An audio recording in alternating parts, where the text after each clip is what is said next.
নিকুঞ্জ education চেনেলটোলৈ আপোনালোক সকলোকে স্বাগতম জনাইছোঁ। APSC গ্ৰেড 4 এইটো সেকেন্ড ভিডিঅ' হয়। পোনপ্ৰথমতে মই দিছিলোঁ ছ'চিয়েল সায়েন্সৰ সমাজ বিজ্ঞানৰ পাৰ্ট 1টো দিছিলোঁ। অহা কাইলৈ আপোনালোকে পাৰ্ট 2 পাব, কিন্তু গোটেইখিনি আমি সিলেবাসবোৰ কভাৰ কৰিব লাগিব।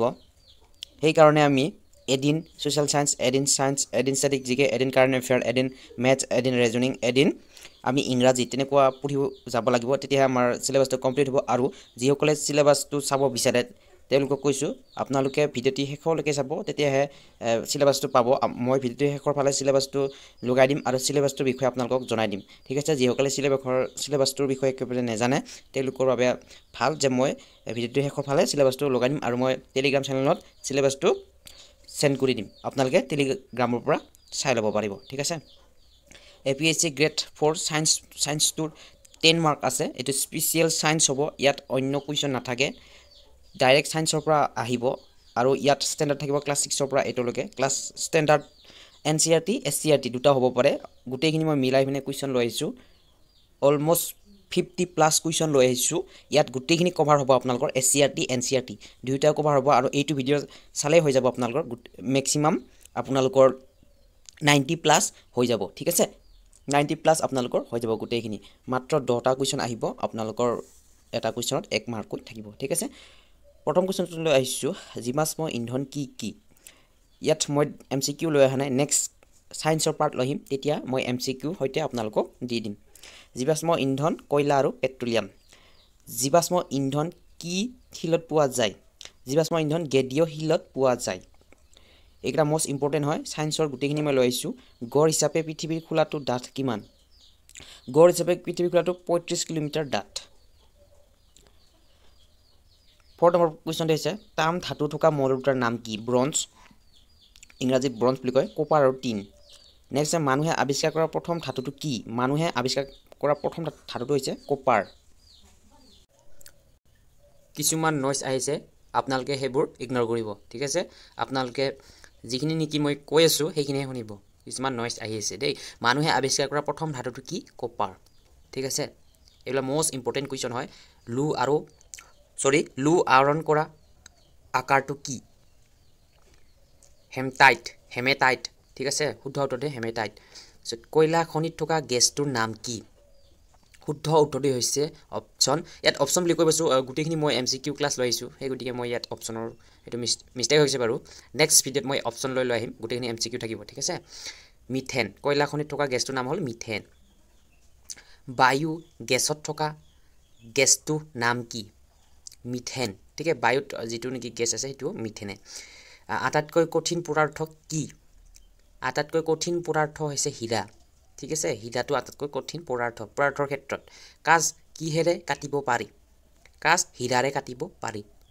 এতিয়া নতুন নতুন টেকন'লজি আহিছে বাৰু, সেই বিধৰ পৰাও কাটিব পাৰি, কিন্তু আগৰ পৰাই হীৰাৰ পৰাই কাটি থকা হৈছে।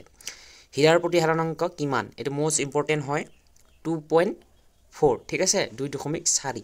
হীৰাৰ প্ৰতিহাৰণাংক 2.4। কাপোৰ ধোৱা ছ'ডা কিহৰে তৈয়াৰী? Sodium bicarbonate. বায়ুত থকা CO2ৰ পৰিমাণ কিমান? বায়ুত থকা CO2ৰ পৰিমাণ হ'ল 0.1% বা শতাংশ। হাইড্ৰ'কাৰ্বনত থকা দুটা মৌলৰ দুটাৰ নাম কি? কাৰ্বন আৰু হাইড্ৰজেন। প্ৰাকৃতিক গেছত থকা হাইড্ৰ'কাৰ্বনটোৰ নাম কি? মিথেন। LPGত থকা হাইড্ৰ'কাৰ্বনৰ নাম কি? প্ৰপেন আৰু বিউটেন। এটা কাৰ্বনৰ অণুত কিমানটা কাৰ্বন পৰমাণু থাকে? 6টা বা তাতোকৈ অধিক। পানী গেছত থকা পদাৰ্থ দুটাৰ নাম কি? হাইড্ৰজেন আৰু কাৰ্বন মন'ক্সাইড। উদ্ভিদে কিহৰ সহায়ত খাদ্য তৈয়াৰ কৰে? পাতৰ সহায়ত। ভিটামিন চিৰ অভাৱত কি ৰোগে দেখা দিয়ে? মষ্ট ইম্পৰ্টেণ্ট যিমানখিনি ভিটামিনক লৈ আছে গোটেইখিনি মষ্ট ইম্পৰ্টেণ্ট। স্কাৰ্ভি। ঠিক আছে, আৰু দৃষ্টিশক্তি কমি যোৱাটো বা কুকুৰি কোনা কোনটো ভিটামিনৰ অভাৱত হয় সেইটো মোক কমেণ্ট ছেকশ্যনত আপোনালোকে জনাই দিব। কোনজন ভাৰতীয়ই পদাৰ্থ বিজ্ঞানত নোবেল বঁটা লাভ কৰিছিল? S চন্দ্ৰশেখৰে। ভাৰতত উৎক্ষেপণ কৰা প্ৰথম কৃত্ৰিম উপগ্ৰহটোৰ নাম কি? এপল। ঠিক আছে, বা এপল'। মানুহৰ শৰীৰৰ মুঠ হাড়ৰ সংখ্যা কিমান? 206ডাল। আমি সৰুৰে পৰাই পাই আহিছোঁ। বেকিং ছ'ডা কি? Sodium bicarbonate. মানুহৰ শৰীৰত থকা বৃক্কৰ কাম কি? তেজ শোধন কৰা। নেক্সট হৈছে, পেনিচিলিন কোনে আৱিষ্কাৰ কৰিছিল? Alexander Fleming. সাধাৰণতে মানুহৰ ব্লাড প্ৰেছাৰ কিমান থাকিব লাগে 120 পৰা 80 ভিতৰত থাকিব লাগে ভিটামিন এ আটাইতকৈ ক'ত বেছি পোৱা যায় গাজৰত আৰু গাজৰত কি থাকে হেতু আপোনালোকে চাব দেই কি গেছত পানী বিশুদ্ধ কৰা হয় বা কি গেছত পানী বিশুদ্ধ কৰা হয় মানে কি গেছৰ সহায়ত পানীটো বিশুদ্ধ কৰা হয় ক্লোৰিন গেছ ঠিক আছে ক্লোৰিন গেছটো আপোনালোকে যদি ছটিয়াই দিয়ে পাউডাৰ হিচাপত থাকে বাৰু হেতু যদি আপোনালোকে ছটিয়াই দিয়ে তেনে হলে আপোনালোকৰ পানীবোৰ পৰিষ্কাৰ হ'ব যিবোৰ আপোনালোকে বিসলিত পানী খায় বা দেখিছে হেবোৰ ক্লোৰিন গেছৰ দ্বাৰা পৰিষ্কাৰ বা বিশুদ্ধ কৰা হয় উষ্ণতাৰ এসআই একক কি উষ্ণতাৰ এসআই একক কেলভিন আৰু এইখিনে কৈছো ইউনিট ইংৰাজীত কয় ইউনিট বা একক গোটেইখিনি যিমানখিনি আছে ধৰা হল আপোনালোকৰ উষ্ণতাৰ হক যিমানখিনি জি আছে এতিয়া আপোনালোকৰ বিদ্যুতৰ এসআই একক বা তেনেকুৱা যিমানখিনি একক আছে খিনি আপোনালোকে চাই ল'ব দেই মোস্ট ইম্পৰ্টেন্ট হয় এটা উষ্ণতাৰ এসআই একক এটা মনত ৰখাই ল'ব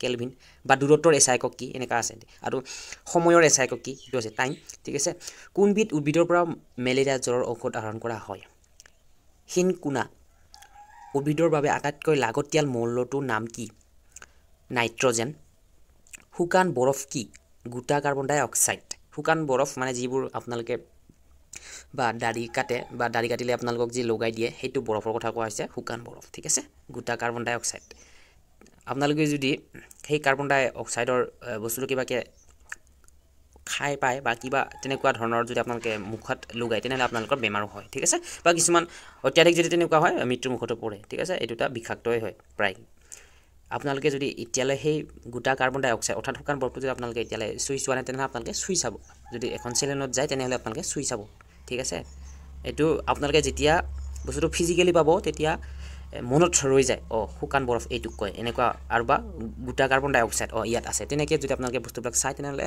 জীৱন ভৰ আপোনালোকৰ মনত ৰৈ যাব ঠিক আছে কেটেৰেক ৰোগ মানুহৰ কোন অংগত হয় চকুত নেক্সট হৈছে ৰেডিয়াম কিহৰ পৰা আৱিষ্কাৰ কৰা হয় পিচ ব্লেন্ড ঠিক আছে নেক্সট হৈছে কুইক সিলভাৰ কোন ধাতুৰ নাম পাৰা কুইক সিলভাৰ পাৰাক কোৱা হয় পৃথিৱীৰ মাধ্যাকৰ্ষণিক তুৰণ কিমান 9.81 সেন্টিমিটাৰ ঠিক আছে সূৰ্যৰ অতিশয় উত্তপ্ত কেন্দ্ৰভাগ কি বোলে আলোক মণ্ডল এটো মোস্ট ইম্পৰ্টেন্ট হয় আলোক বৰ্ষ কিহৰ একক মহাজাগতিক দূৰত্ব গাখীৰ দৈ হোৱাত সহায় কৰা এচিডটোৰ নাম কি আপোনালোকে সৰুৰ পৰা জানে লেক্টিক বা এচিটিক ইয়াত লেক্টিক এচিড হ'ব লাগে দেই এটো এচিটিক এচিড নহয় বাৰু গাখীৰ দৈ গাখীৰটো দৈ লৈ হয় লেক্টিক এচিড হয়তো এচিটিক এচিড নহয় আটাইতকৈ পাতল গেছ কি আটাইতকৈ পাতল গেছটো হৈছে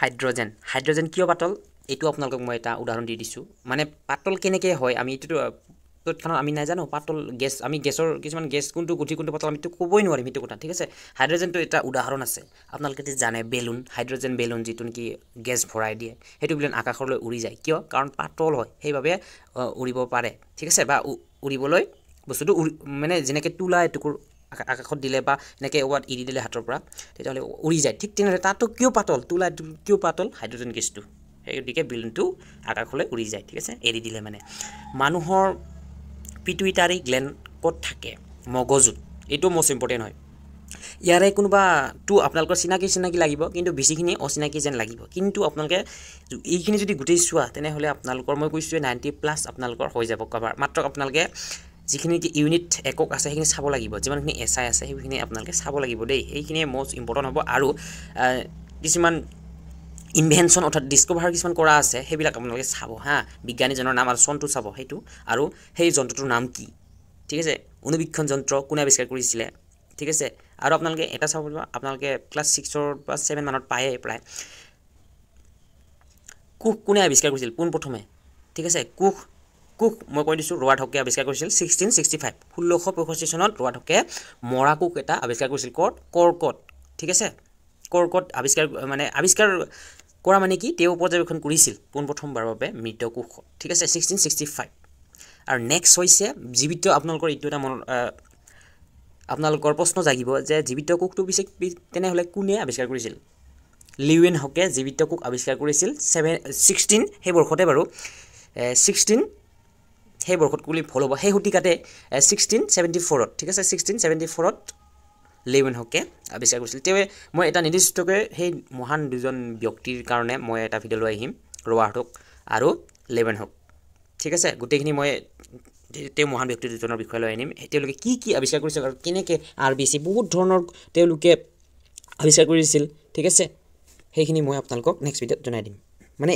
এটা এদিনা এখন সায়েন্স কেৱল সায়েন্সৰ বাবে লৈ আহিম আজিও সায়েন্সে কিন্তু হেতুত মানে সেই মানুহজনৰ বা ব্যক্তিজনৰ বিষয়ে বিশ্লেষণ কৰিম ঠিক আছে মানুহৰ থকা ডাঙৰ গ্ৰন্থিটোৰ নাম কি লিভাৰ ঠিক আছে আৰু মানুহৰ এটো শৰীৰৰ ভিতৰত যদি খুদে তেনেহলে হে হ'ব দেই মানুহৰ শৰীৰত থকা ডাঙৰ শৰীৰত বুলি কৈছেটো এটো ভিতৰৰ কথাই বুজাইছে কিন্তু যদিহে আপোনালোকক প্ৰশ্নটো খুদে এনেকুৱা মানুহৰ বাহিৰৰ বা মানুহৰ শৰীৰৰ আটাইতকৈ ডাঙৰ অংগটো কি গ্ৰন্থি বা ইয়াত অংগ বুলি কলিও হ'ব ভিতৰৰ বুলি কলে লিভাৰে হ'ব কিন্তু অংগ বুলি কলে ছাল হ'ব দেই বাহিৰৰ অংশ ইয়াত প্ৰশ্নটো অকমান বেলেগ আছে বাৰু কোনো কথা নাই কিন্তু প্ৰশ্ন এনেকুৱা যদি হল হয় মানুহৰ শৰীৰৰ ভিতৰত থকা আটাইতকৈ ডাঙৰ অংগটো কি বুলি কলে লিভাৰে হ'ব ঠিক আছে লিভাৰ যত বাহিৰটো কথা দিলে স্কিন অৰ্থাৎ ছাল হয় মানুহৰ ছাল ঠিক আছে মানুহৰ দেহৰ দীৰ্ঘতম হাড় ডাল কি উৰৰ হাড় বা উৰ্বস্থি তেজত থকা ধাতুটো কি বা নাম কি লু তেজত থকা ধাতু হ'ল লু মানুহৰ বেৰি ৰোগ কি ভিটামিনৰ অভাৱত দেখা যায় মই পোনপ্ৰথমে আপোনালোকক কৈছিলো যে ভিটামিন বিলাক চাব বুলি ভিটামিন বিৰ অভাৱত বেৰি ৰোগ অভাৱত দেখা যায় মেৰু আৰু ফোকাস বিন্দুৰ মাজৰ দূৰত্ব কি বোলে ফোকাস দৈৰ্ঘ্য লেন্সৰ ক্ষমতাৰ একক কি মই এসআই একক যে সুধিছিলো আপোনালোকক বা চাব দিছিলো এটা মোস্ট ইম্পৰ্টেন্ট হয় এসআই খিনি ডায়োপ্টাৰ পোহৰৰ গতিবেগ আটাইতকৈ কত বেছি শূন্যত কৃত্ৰিম উপগ্ৰহত পৰ্যবেক্ষণ কাৰ্যত ব্যৱহাৰ কৰা কোষটোৰ নাম কি